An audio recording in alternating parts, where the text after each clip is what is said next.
Ate ku ssuula ey'omusanvu egamba nti Kiita afuuka Nigi oba Nigi. Eziruma munno nga bwe zitakulobera kwebaka bwe bityo ebyatuuka ku Brown byalumya yekka.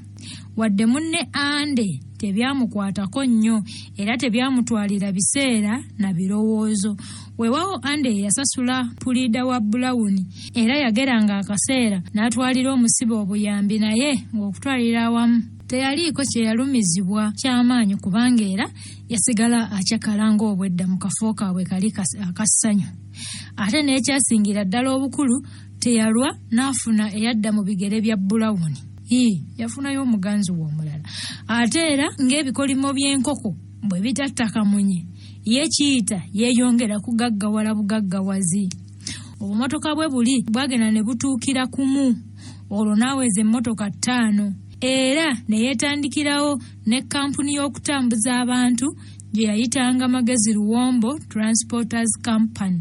Eyo ng'omuntu kinnoomu oba ekitongole kya gavumenti oba ekirala kyonna kisobola okugipangisaayo emmotoka eyo okumala ekiseera kyonna. Wadde ye Kiita yalina emmotoka 5 zokka, kampuni yatandika okuyingiza bammemba abalina emmotoka era okutemya n'okuzibula nga kampuni evudde mu kugejja bugejjurukusi yali ewezezza emmotoka 75 n'ambirira ate eza buli kika nga erina kapyata nga Benzi, Kifudu, Volkswagen, Kamunye ezidduka ng'empewo. Leero naakumenyera ki naaleka ki? Bannannyini mmotoka ezo baali basse omukago ne Kiita era nga kampuni yaabwe yali erina akakiiko akafuzi waggulu ku bantu 11. Kiita ye gwe baali balonze okuba managing director era nga yaddukanya kampuni eno. Ate nga buli nnannyini mmotoka ateekwa okufuna ssente okuva ku kampuni buli mwezi, oba mmotoka ye ekoze oba tekoze. Kiita yasooka ne yeefuula akapere kubanga obwa managing director yabutandika okubukola nga ne ku mulimu eri gye yali akola tababuuliddeeko. Era okumalira ddala emyezi nga 10 ddambirira yafunanga empeera ya mirundi 2. Ab'omulimu eno nga batya okumwogerako, buli gwe wawuliranga nga yeemulugunyiza muli. Omusajja atuyitiriddeko takyalina waawano naye n'atukoze akagiri bw'ati. Naye bwe kamalanga ne kakutanda n'ogamba nti lwaki tetumuggyako, olwo nga buli omu yeesulubabba. Kwetamulanga maama, oyagala kumalako mulimu gwange? Ko abalala nti maama emmere tukyagyagala, oyo omusajja atwala abalamu. Naye Mboowa ate ye yasinga okumutya n'akamala. Mboowa yali yakawasa naye mbu ng'atya nnyo nti kasita weesimba mu Kiita oyo ayinza n'okuyimukira mu mukazi wo. Ssebo n'abangi bwe bakwebaza nga luweze. Wabula era ng'ekkumi bwe litakyawa omu, era bwe batyo mu bantu 10 temutera kubulamu muntu ayogera by'amagezi. Omu ku bakozi yateesa bawandiike kiro kitwala omunaku nga bawandiikira Magadi kwegatta kampuni nga beewuunya okulaba kampuni eyo ekyalemeddwa okuba enneesimbu okuggyawo omusajja oyo Kiita Yusufu Apuuli aky'omuntu Ambaazi Nawolovu akola eno neeyi, kubanga okubikka ebibiri kwali kuyitiridde. Ate nga bwe tumanyi abikka ebibiri tabojjerera. Ebbaluwa yawandiikibwa kiro kitwala omunaku. Ab'oku mulimu olwagikwatako engalo, Kiita nga bakwata ku nkoona nga bamuwaliriza n'okusasula ssente ze yali afunye mu bukumpanya. Kyokka baamusaasira ne batamuggulako musango ogwandibadde guyinza n'okumutuusa Brown gye yali. Naye neera baalinga abasindikidde omunya mu ssubi kubanga wadde osanga newankubadde ekyokulekulira omulimu mu kiseera ekyo mu butuufu si kye yali ayagalira ddala naye kye yali yeetaaga. Nga bulijjo Kiita yaddukanya bulungi omulimu gw'obwa maneja obwa Magezi Luwombo. Eno kampuni ye gye yatandikawo era yeeyongera okuwasa abakazi era abamu ng'abakuba n'embaga kumpi buli mwezi ng'akola embaga ate ng'aleeta ne bakawundo kakubye eddirisa. Era mukama wange abo nabo yabafuna okutuusiza ddala lwe yatuusa okweza olweyo. Okusomba oluusi osomba ne by'otoosobole. Kiita yagenda n'afunaawo akakazi kampika nakampiginya ne ku ttama kalinako enjokyo nga gy'obeera nti kakongo so nga ate mu butuufu kaali kamba. Kaakali akazi ako nga mu kuloga obulozi nga kakazi kano kawena enyambwa. Kiita yagala akakazi kano n'akunakuna bannange. Kubanga bwe yamala okutegeera nti kagezigezi buli kye yakolanga ng'amala ssebo kukeebuuzaako, oluusi kaamubuuliranga ne bikaabanga kaloose nga bikwata ku ye ne bajja baako. Gamba nga waloole kaaloota kaaloota ssebaako akakazi nga mukyala Nakakande muka Kiita ow'omukaaga afumbidde bba ennyama ensava.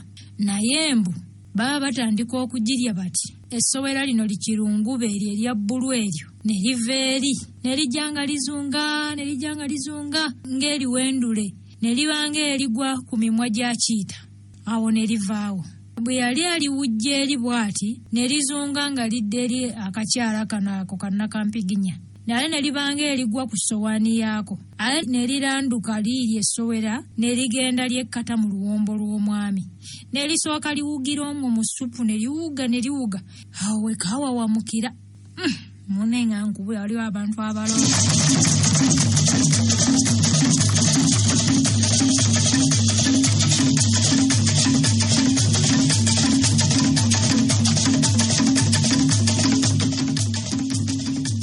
Munnange awo we kaamugambira nti okuloota ennyama kyali kitegeeza bulwadde. Nakakande bwe yali amusindikidde ye omwami ne kakyala ke kano. Era wano we kaawunzikira nti wabula gwe nsaasidde kubanga nze emizimu gyattu gyansibagadda. Era ag'amalogo gammwe ago tegalina kye gankolako. Kiita wano we yakagambira nti olwo lwonooleka nze n'enfa koko nti ate kunkukolera ki munnange? Ale kukuleka bulesi oli ye munno mpozzi onoomwewala okumala akaseera nga nange bwe nkunoonyezaayo ku birezi. Naye ag'amalogo gammwe mmwe Abaganda gagendeka? Tegagendeka. Ennaku ezaddirira Yusufu Achoomu Apuuli Ntambaazi Nawolovu oyo managing director yeewalira ddala mukyala Naggundi oyo Nakakande bambi Owenge ye yamwewalira ddala wadde ne bwe kyabanga ekisanja kye. Kino nno Nakakande kyamuyisa bubi nnyo kubanga olunaku lw'ekisanja kye bwe lwatuuka yeteekateekera ddala bambi bulungi nnyo mukazi wattu n'obuliri n'abuteekamu kapaawuda akawunya akaloosa obulungi ennyo. Omanyi yali mukazi wa mulembe naye munnange yateekerateekera bwereere si kwe kuno okwekutyera nga yalira atajja. Kati mu ssabbiiti eyo Kiita yafuniramu kiyegu mu kisanja kya Nakakande ate Kiita bw'ajja afuna kiyegu ekyamuziba n'obulago. Era buli eyamusaasiranga yamugambanga kimu nti mala galeka mwana wattu abenge yatebaloga batwala balamu. Abenge ye balogo nnyo. Luno lubadde luzze kunzija mu budde.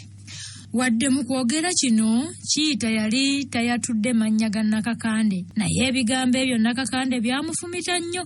Era olwali olwo omwami yali akyabyogera Nakakande n'amukwata nabyo nga bw'amugamba nti ssebo nedda naye abenge ye boolangiranga obulogo baakulyako ki? Abenge ye baakulyako ki? Bw'ogambira ddala nti mukazi wange Nakakande kata nzite. Munnanga akakyala kali akamba kaali nako kali awo kuba baali bagenda kunywa caayi. Era olwali okuwulira ebyo ne kabagiriza nti olabye nakugamba ki? Ekyo kiki ssebo? Omulogo teyeeyatudde? Nakugamba nti ate ebirooto byange tebigwa butaka. Maama owasizza bakazi naye watuwasizaamu ono. Olabye?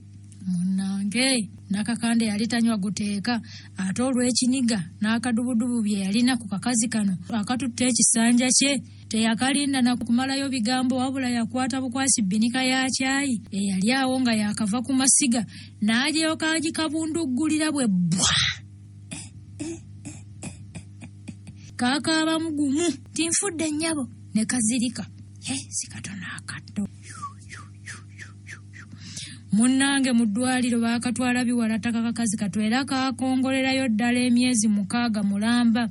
Wadde kaawona bambi kakazi kattu kaawona naye baaba kaagenda okuvaayo ng'omubiri gwonna gulinga gwayokebwa abalongo ate nga n'engalo 2 ez'okumukono ogwa ddyo bazisazeeko.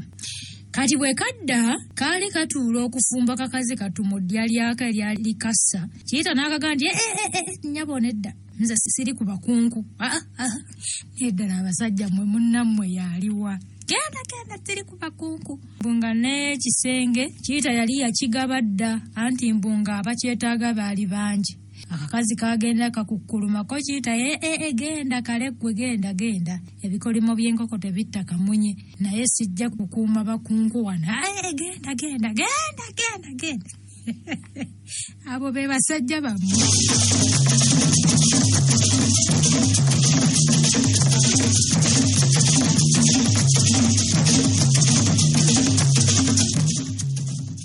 Nakakande naye teyabeerawo kubanga baamukwata n'atwalibwa ku mbuga. Naye nnyabo nga Nakakande ki aggalirwa. Yali mukazi nga mulungi kaalaala era abasajja nga bakayanira mukayanire okumweyimirira. Omulamuzi naye bwe yatunuulira ku muwawaabirwa muli n'amatira nti omukazi oyo tasobola busobozi kuba na mutima mutemu. Era mu nsala ye ey'omusango omuwawaabirwa kkooti yamwejjeereza ng'egamba nti Nakakande yasoomoozebwa busoomoozebwa era mu kwokya munne amazzi yali yeerwanako.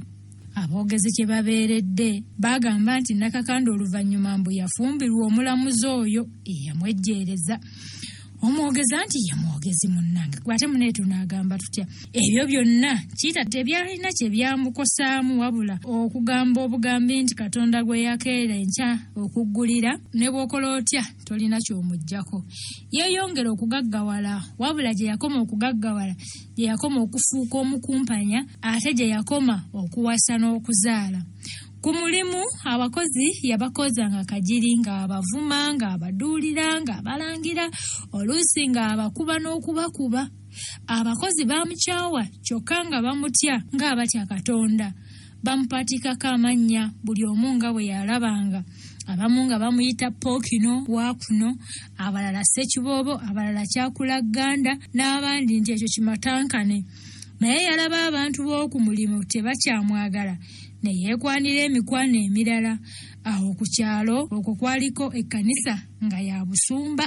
Naye nga bukya lubanga lwa mmindi talinnyangayo wadde ku Ssekukkulu nga tasaba. Mbunga naye olwo lwe lunaku lwe yawummulirangako ng'emijjogoolikano gyonna givuddewo gigenza okusaba. Ate ku nnaku za Ssabbiiti ku ssaawa ez'amakya ng'amaze okulya ekyenkya okwo kwe yalabiranga aba bizinensi. Ezo essaawa ez'eggulo nga za kupepeya kusika ku mpewo. Naye olwali olwo ne yeevaamu n'alembalemba n'agenda ku kkanisa. Yatuuka omubuulizi agenda okulanga ebirango era abantu bonna nga baatudde dda bakkalidde mu bifo byabwe. Abakebezi olwamulaba bonna ne bayimukira kumu ne batandika okumagamaga we banaamutuuza. Naye bannange olaba n'ebyo mu kkanisa mu ebiri. Olwo ye yali ayimiridde butengerera mu mulyango. Abantu buli ntebe abakebezi gye baagezangako okugamba abantu nti mwefunzeeko nga bagamba nti tujjudde. Omubuulizi yalaba abakebezi babundabunda kyeyava abawa amagezi nti wano nga ku nnanga waliwo entebe. Entebe eno abakebezi bonna baali tebagirowoozezzaako kubanga yali yabagenyi abakulu ennyo ab'ekkanisa. Gamba ng'abalabirizi abakadde b'ekkanisa. Naye sebo mwe baatuuza kino Kiyita. Omubeezi w'omukulu w'abakebezi yamuyisaawo bulungi nnyo n'amutuuza ku ntebe. Omubuulizi bwe yatandika okusoma ebirango yatandika kwaniriza bagenyi nti abooluganda mu Kristo mbaniriza nnyo mu Mukama waffe mu kkanisa y'amatawe omutuukirivu enkya ya leero. Ko bali nti amiina. N'okusingira ddala ennyo nyaniriza abagenyi baffe abazze wano omulundi gwabwe ogusoose. Wano abantu bonna baanuuka ku nsingo zaabwe ne batunuulira Kiyita yali atudde mu maaso. Era n'abo abatatera kubeera naffe tubasanyukidde nnyo. Wano Kiyita yawulira ng'omubuulizi amuwemuukiriza naye yaguma nti kabakale banandaba mu kuwaayo ebirabo. Era bwe gwali kubanga mu kuwaayo ebirabo ssebe essajja lino limatankane lyasitukira ne litoolera ddala omutwalo mulambo gwa siringi. N'awaayo n'ez'okuzimba ekkanisa. Ye n'asuubiza n'okugula amadirisa eby'okuggala ekkanisa yonna. bwe yasuubiza ekyo engalo ne ziryoka zibwatuka nnyo. Ate waliwo okuliisa abaawule abaali bajja ku minsoni era ye ne yeeyama okubaliisiza ekaawe. Nkugambye buli ekyaleetebwanga ng'akyetema, buli ekyajjanga ng'ekyakisonjodde.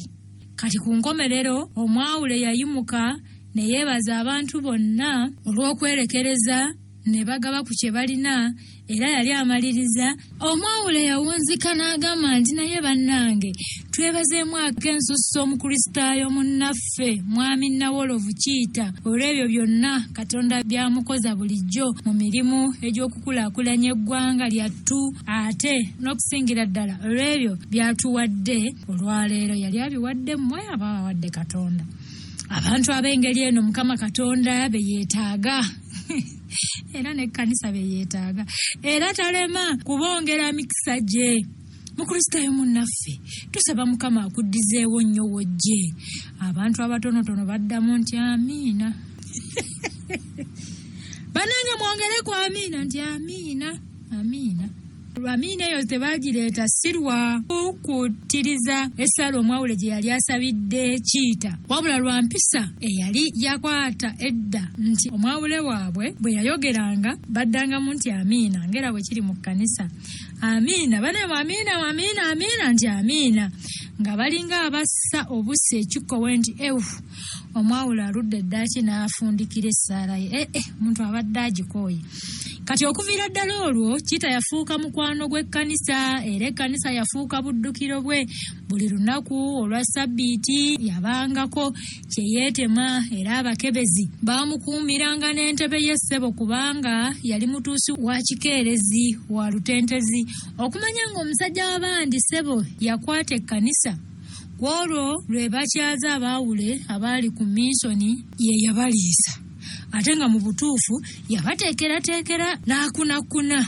Bakyala be bonna abataano naye ddala omwawule ng'omanyidde ddala nti nno mu byawandiikibwa ebitukuvu omukazi omu musajja omu ddala oddala otya abakulu aba minsoni n'obatwala ew'omusajja. Alina abakazi abataano.